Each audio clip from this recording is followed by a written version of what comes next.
Buong puso kong iaalay ang nobelang ito para sa inyo.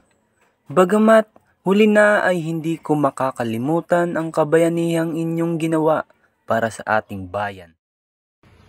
General, sabihan mo na ba sila tungkol sa karagdagang trabaho? Oo, Gobernador. Napadala ko na ang ating mga tauhan sa iba't ibang dako upang paglakas ang ating puwersa. Tanggalin ng lahat ng mga pribileyo ng mga sundalo. Paglingkurin mo sila ng lubos sa bansang binansagan.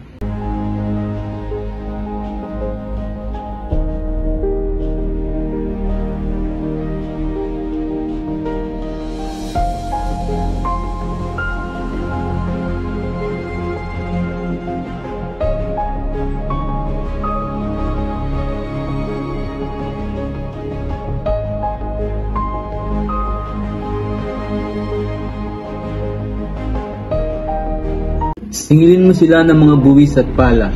Siguraduhin malaki ang populasyon ng mga taong magsisilbi sa polo serbisyo. Padala ka ng mga tauhan upang maging prostitusyon sa barkong galyon. Magpadala ka ng mga tauhan upang manilbihan sa produksyon ng tobacco. Magpadala ka ng mas maraming tauhan para sa pagkakaugnay sa sistemang bandala sa bansa.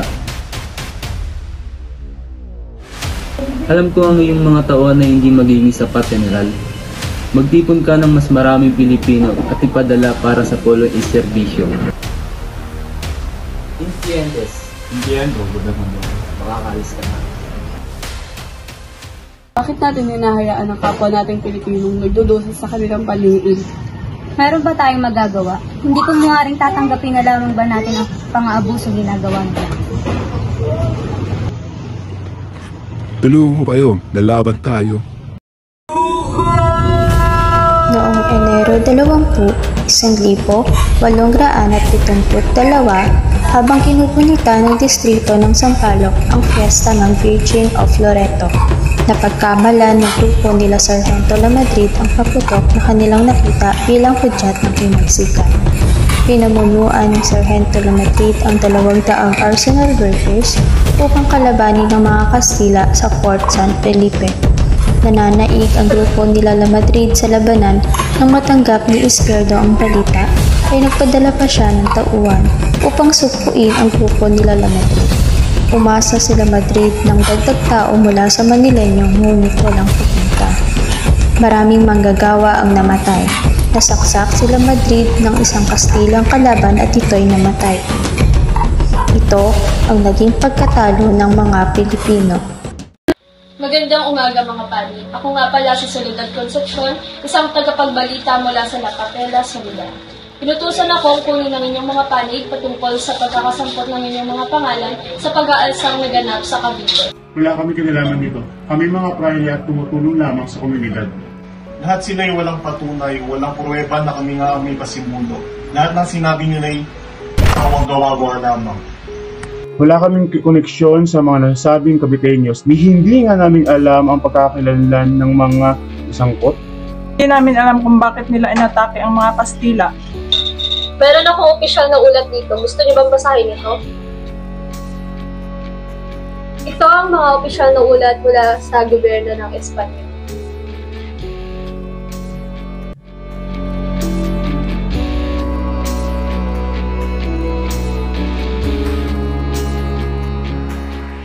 Ang balita sa tatlong pari, sila Burgos, Gomez at Zamora.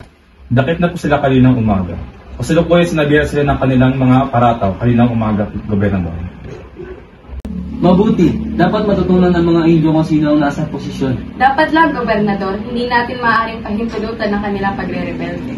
Huwag natin hayaan maging sanhi ito ng himagsikan, sapagkat malakas ang impluwensya ng mga Tinero sa kanila.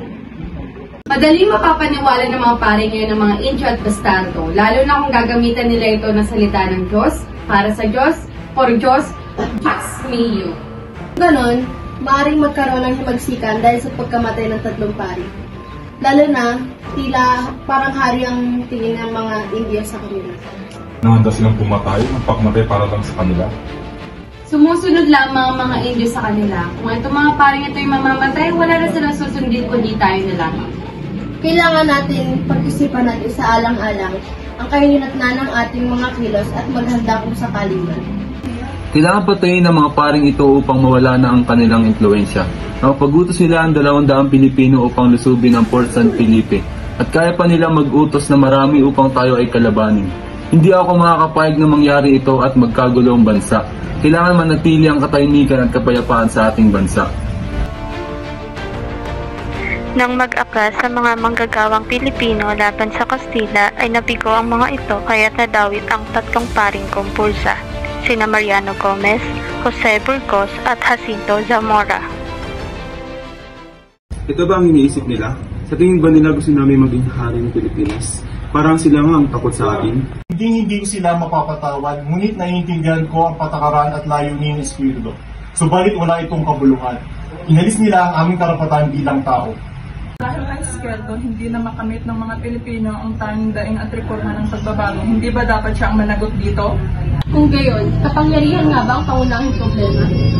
Oo, maging sa simbahan o pamahalaan, palagi itong tungkol sa kapangyarihan.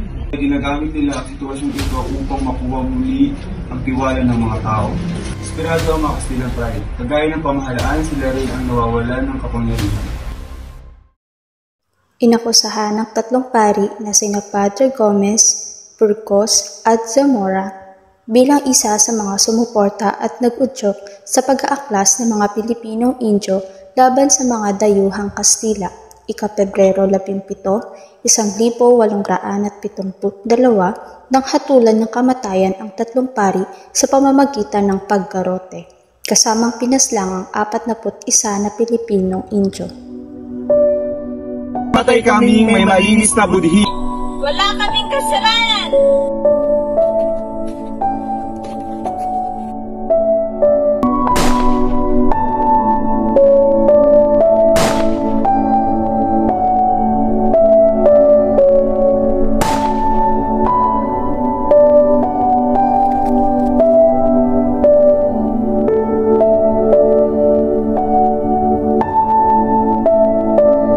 Tatlong-daang taon na rin nang sakupin ng mga Kastila ang ating bansa. Mga Kastilang konsentidor at misyonaryong Katoliko na nagmistulang batas sa kapuluan ang mga salita. Tila mga hari na pumapaslang at pumapatay ng kung sino man ang susuway sa mga batas na inilalatag. Ang mga pangyayaring ito ang nag-udyok sa Batang Rizal na mailimbag ang ikalawang nobela, ang El Filibusterismo. Ito ang gumising sa makabayang damdamin ng mga Pilipino at nag-udyok sa mga mamamayan na bumuo ng revolusyon. Buong puso kong iaalay ang nobelang ito para sa inyo. Bagamat huli na ay hindi ko makakalimutan ang kabayanihang inyong ginawa para sa ating bayan.